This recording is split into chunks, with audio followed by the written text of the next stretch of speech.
Right, our Spotlight series is now going to focus on James Fernandes. He's Managing Director of Carrington West. So welcome, James. Thank you for joining us for this series. No problem. No, thanks for having me, Gary. No, it's a pleasure. It's always great to see local business owners with the sort of success you've been achieving. So look, just to kick us off, tell us a little bit about you, about the business. What do you do? So Carrington West, we're a technical recruiter. So we're very focused on a few niches within built environment, infrastructure type work. So we find, the way we say it is we find great people for great companies, more sort of white collar engineering, designers, project managers, site engineers and things like that. For things in rail, highways, town planning, buildings, utility sectors. Okay, sounds great. So look, you've seen some significant growth over the past couple of years. So what did you do to change things? How did you achieve that growth? What are the most important areas for you? So we didn't really change a huge amount. And I suppose COVID actually has had a bit of an impact on our kind of approach, but not so much as that we've had to do a 180. I suppose we've kind of doubled down on what we were already doing. So our approach is people first. We really do focus on our people, and we've got what we call the Carrington West flywheel.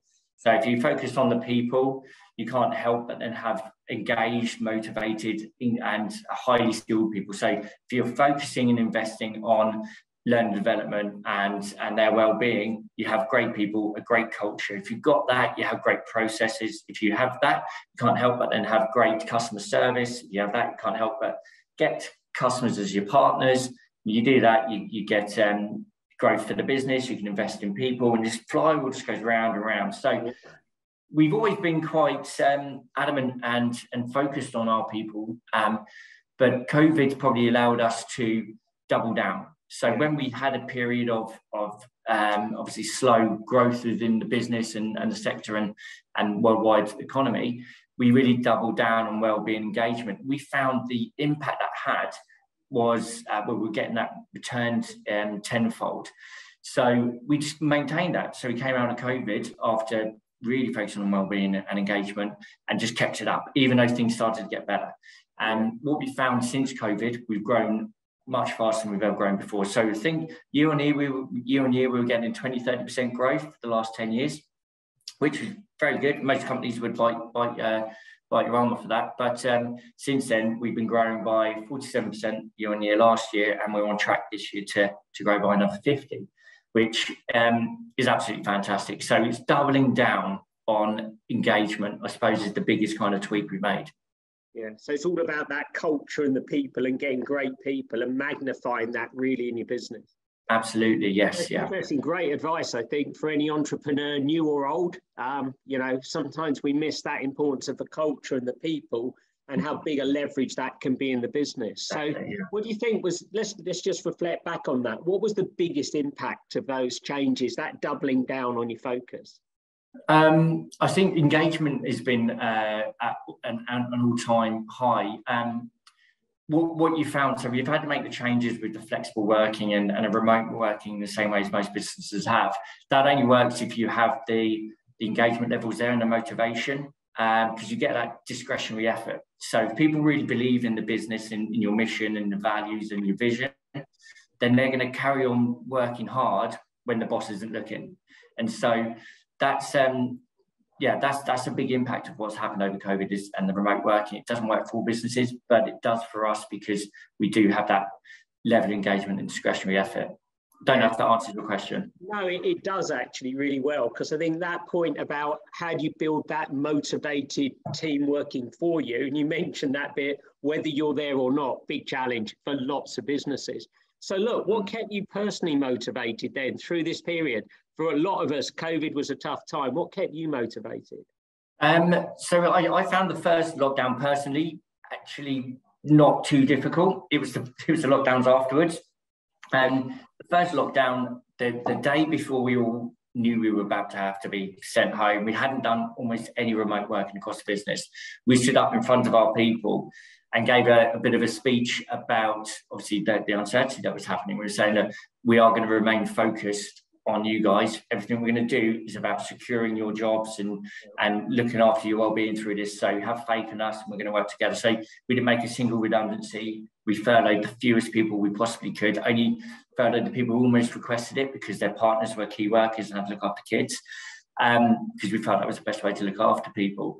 So personally, it was us against the world almost. So we had that mentality of, we're going to make this work by hook or by crook, and every day you're working as hard as you possibly can. And whether that's, so every day during the lockdown at 5 o'clock, I sent an all-staff email talking about successes from around the business. We had to really work hard to find what they were day in, day out during some real tough times when all our clients had gone home and stopped working. So I did that to continue engagement. So for me, it was a huge challenge, but it was a case of, right, we've got to make this work. So it wasn't that difficult because we had a real detailed focus about what we're trying to achieve. Yeah, that's brilliant. I mean, that team first, that level of communication through what was a very tough period. Look, what was your most valuable learning then, as you look back on that and the journey over the last couple of years? Where was your biggest learnings? So it was probably around the well-being side of things. We didn't have a well-being strategy before COVID. And so I suppose one of the positive things that's come out of it is that companies have to look at that much more now. And so we went, straight onto that with our HR and other directors around the business. We just looked at how do we ensure our staff are being looked after, because you got the analogies of sharpening the saw and things like that. People can be much more effective when they're not burning themselves out. So pre-COVID, and I know I was certainly guilty of this, I'm not leaving the office till 6:30, maybe later, continually checking emails, not sharpening the saw and looking after myself. And since then, probably the biggest learning was actually we all need to look after ourselves, and we have a role with that with our people to ensure we do our best work. So that was probably the biggest tweak that we made in our strategy. Yeah. Look, great reference there to the great Stephen Covey, Seven Habits, I guess. Yeah. Did you read that book in your early entrepreneurial years, or? Yeah, of course. Yeah, we have we have a bookshelf here with tons of books that we try and encourage everyone to read. We've had some speakers come in and literally talk us through the 7 habits in 2 different parts this year. So full day sessions where we talk about the different habits, and it's been some great stuff come out of that. Yeah, I mean, that whole journey of looking after yourselves, personal development, it's great to hear a business that's kind of embedding that into the whole culture, which is, I mean, it's really interesting. So why did you choose that particularly then in that summary? Just say that again, sorry, that reference. Why did you choose that as your most biggest learning? What was the context of that? How did that connect? Why was that so important to you? The well-being aspects, yeah. I think it's because we have to realise that we're all human and we're all going through different bits and pieces. I think we're all learning as a business anyway, and reading books like the 7 Habits, but even being more open to different business strategies and things about looking after the staff, and you get it back in spades. But so I suppose we realised that ourselves as directors, business owners and things, that we were going to struggle. So we thought, well, if we're struggling, let's make sure we're looking after everyone else as well. Management probably struggle more than others because you actually almost have to shoulder a lot of what was happening within your team without getting maybe a huge amount of support yourself, especially as a business leader. So we recognise within ourselves the impact that looking after or sharpening saw can have. So I suppose it's not a great leap to then roll that out to the rest of the business. Yeah, absolutely. And that well-being part as well, and that balance, because, I think a lot of people found going to work from home, some were well set up, others were very challenged just purely by the home environment. So looking after those needs, obviously great to hear. So turn that around. What was the most challenging moment as you've been through COVID and then this growth spell? What's been the most challenging moments? So I suppose it's we've got a few challenges, like keeping up with the growth of the business operationally is always a challenge. So I'm from a sales background. I've been in recruitment now for 20 years, getting on for. So we look at the sales almost first, which has maybe been a bit of an error over the years, where we're so focused on selling, getting more out the door, bringing in sales people. Then as soon as we creak in the back and the back end or the back office side of things, we go, oh, maybe we need to update that process. So the biggest challenge is kind of looking, well, when we forecast what our sales is going to look like, is like, what do we need to support those sales, whether that's HR, marketing, finance, payroll, business, just administration. So that's always been a challenge for a number of reasons because of that. Recruitment ourselves. So ironically, that's always a challenge to find the best people. We've got a quite thorough recruitment process, as you'd imagine, and we have such a high retention rate. Because of that, we have a 90% retention rate, which is huge compared to most other recruitment companies, which generally average around 60%. And so what that means is that our recruitment process may be a bit slower, and we find it a bit more difficult to really attract the right people. So that's always a challenge. But I think the big challenge we've got coming up, as the business has gone through different growth spurts, we're around 90 heads at the moment, is maintaining our culture. So we're constantly looking at ways that how do we reinforce it, maintain it, obviously improve it. You can't be the same, can't have the same culture at 90 as you did at 8, for instance. I mean, it's going to be very, very different. But we want it to be better each time. So how do we maintain that whilst going through rapid growth? We still have an ambitious plan of doubling again within the next 3 years. So what does that look like? We have to look at our vision. What do we want the business to look like? What's the perfect outcome for our culture? So how do we work towards that? So that's our future challenge. Yeah, that's interesting. How a couple of points there, really. This seesaw of more sales, better operations, more sales, better operations. I'm not sure that ever goes as you grow and grow, and the faster you grow. I guess you just have to get better and better at managing that. You mentioned systems and processes, so clearly you have a great recruitment system. It's great to hear someone that does that slowly and actually finds the right people. So just on that point, did you, because you're right in that industry as well, what did you learn then about your own recruitment that then really helped you find and maybe leverage those great people?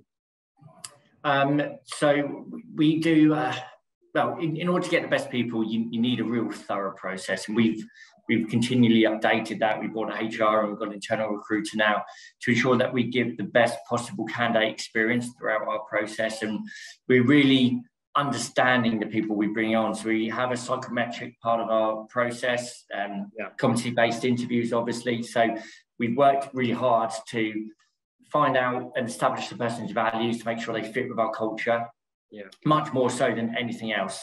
Early days, we used to recruit people who had recruitment experience. If they could do the job, we were happy with them, to a point, obviously.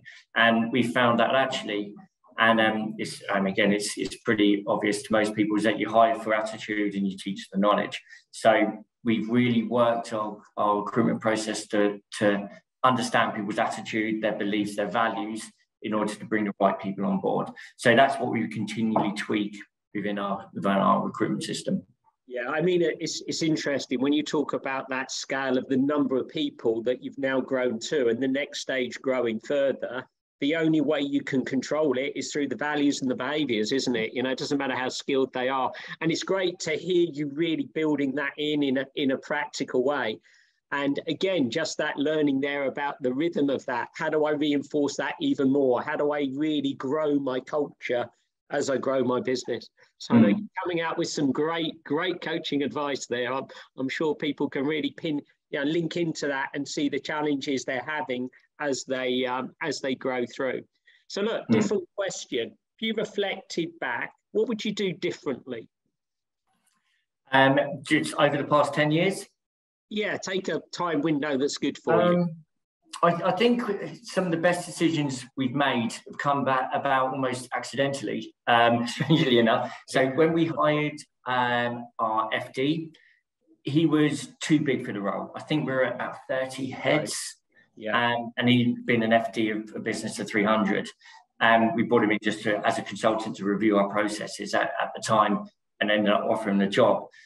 And we didn't aim to hire someone better than the job, but we ended up doing it. And it was one of the best decisions we made. The same with our marketing, our head of marketing.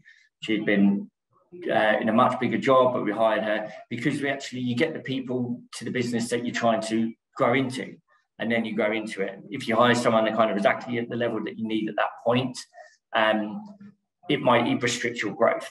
So probably the lesson would be is, don't be scared to hire the best people you possibly can, even if you think they're too senior for what you need or have too much experience, because your business is going to go there, especially if you have those people in place. So maybe do that a bit more deliberately, and maybe in other areas as well. So that's maybe something we would consider. Yeah, I guess that's a balance between your earlier point that they've got the right values, behaviours, as well as being the people that can grow you to the kind of next level. So look, through that journey, what has business taught you about yourself? That's an interesting question. About myself, I think we do 360s reviews each year, and even more so. So I get quite a lot of good feedback. So the blind spots are kind of what my main learnings. But about myself, so I think on the positives, I'll always start with those, is that I'm actually, you've got to back yourself. You've got to believe in yourself, and what your vision and your goals are, and just keep working hard towards those. So I've learned to actually trust my guts and me a lot more, which is good. I've also learned a huge amount about things I don't do so well, and I've got a great SLT, so senior leadership team I work with, who are very good at giving me feedback if I'm not quite doing the right things, which is perfect. So we have to make sure that I'm not chasing bright blue butterflies and things like that. You've got to be realistic in your goals. You've got to set a plan, and then slowly work through it. So yeah, the devil's in the detail sometimes, which is kind of something I've got to continue to learn to focus on. Yeah, it's interesting how you've got that feedback level at the top of the business as well, because I think we often drill that down into teams, but actually taking that on as the leader of the business and a leadership team is that sort of healthy conflict, healthy conversation that a trusted team really works towards, isn't it? So yeah, exactly. And we were referencing the 5 dysfunction side of things there, and we heavily believe in that. And brilliant. My first job, my first part of my job when I became MD, probably 4 or 5 years ago now, was to ensure we built an effective leadership team. That's kind of my number one goal, because before we were working in silos to a point, and we just needed to bring it together. So I became the MD and read that book, made everyone read it, went through the different 5 processes. One of my big roles is just continually work to create trust within the SLT, the business as a whole as well. Again, the Stephen Covey, the son of the great Stephen Covey, wrote Speed of Trust, which again is something I completely am involved in. So to create a trusted organisation is amazing. So my first role really was to create an effective management team through creating that trust, that healthy conflict, the accountability, commitment, and everything like that. Yeah. It's great how you've taken those learnings and built, your business model around them, because I'm a big believer in that whole connection of great people linking with great values and behaviours, totally trusted as you build that bigger and bigger conversation into the team. Great bedrock to really grow a business long term. Yeah. So look, what's next for you? What's your future plans? So we're still not done. I've had people in the past saying, "Oh, you must be really happy, you're proud of what you guys have created." To me, we're kind of halfway up the mountain.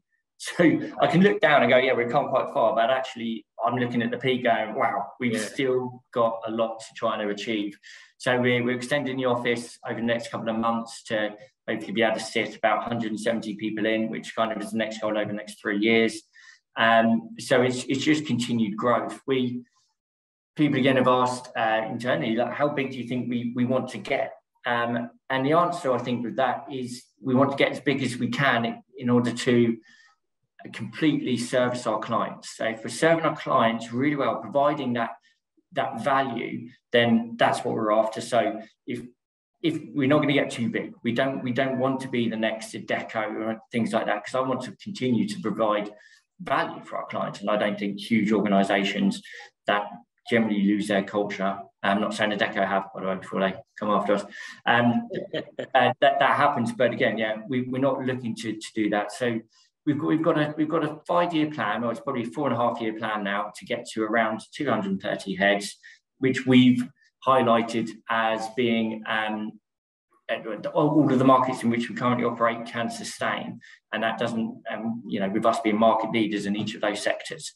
So that's what's next for us, bit by bit. So we've still got a number of vacancies we're trying to recruit for at the moment, around the business and different teams. So just keep working on that, landing and expand within our clients. So I think we've got all the clients we actually need for the time being, which is a nice place to be, but I think we need to be doing more of those, offering more services, creating extra value. So a lot of clients are asking us about wellbeing and engagement, their interview processes, their diversity and inclusion. So we're keen to try and help our clients to become better employers and improve their processes, on top of finding them great people. So that's our journey over the next few years. Yeah, look, that's great to hear, because it's like, how do you now leverage those great things you do, the value you add? How do you leverage that so you get to the top of the mountain, but it's adding more and more value, helping more and more people? It's a kind of great story. Look, just final question. What advice would you give to an entrepreneur just starting out in business? So I think one great thing that we did when we first started is we had a very, very clear vision of what we wanted to create. So we knew we were going to be sat here. Actually, we thought it was going to be done in where we'd be sat here with 90 heads after 5 years. It's been 10. But you can't plan for a number of different things, and maybe we're a bit over ambitious. But we knew we had a vision of what we wanted the business to be. So we started it because we believed in being better in every way, every day. That's kind of our mantra. That's our why. Our Simon Sinek why, if you know that book. So our why is we believe in being better, so continual development, but focusing on our people. So we knew where we wanted to be. So have that vision, have that clarity, tell your staff about it, tell your people, get them bought in, give them a cathedral. And that's what I'd say. Make sure you're absolutely clear on what type of business you want to build, but also what culture that creates and what that looks like. And everything you do from day one has got to be working towards that culture. So we create our vision each year, sort of update it within the SLT, and that helps guide every single one of our decisions. So when COVID hit, our vision starts off with, we have our people feel trusted, we look after their well-being and other bits and pieces like that. So that's the first line in our vision for each year. So our decisions come from, well, does that help achieve our vision? So when we said, well, should we make redundancies? Well, how does that help achieve our vision? It doesn't. So what do we need to be doing? So have a clear vision. Yeah, it's great. That real picture of the end goal. By the way, great reference to Simon Sinek. For those, people just coming out, getting those baseline books, Simon and Start With Why, and getting your head around, what does a core purpose really mean? It's really good to see you connecting the vision. Look, James, thanks for joining us today. Really appreciated your time. Some great advice. I hope the guys that listen to this will pick up on your books, because that's a great reading list you've shared with us as well. So look, every success in the future. Really, maybe hope to catch up with you again and see how the journey's going. Yeah, great. No, thank you for having me, Gary. Yeah, it's been a pleasure. Pleasure. Okay. Thanks, James.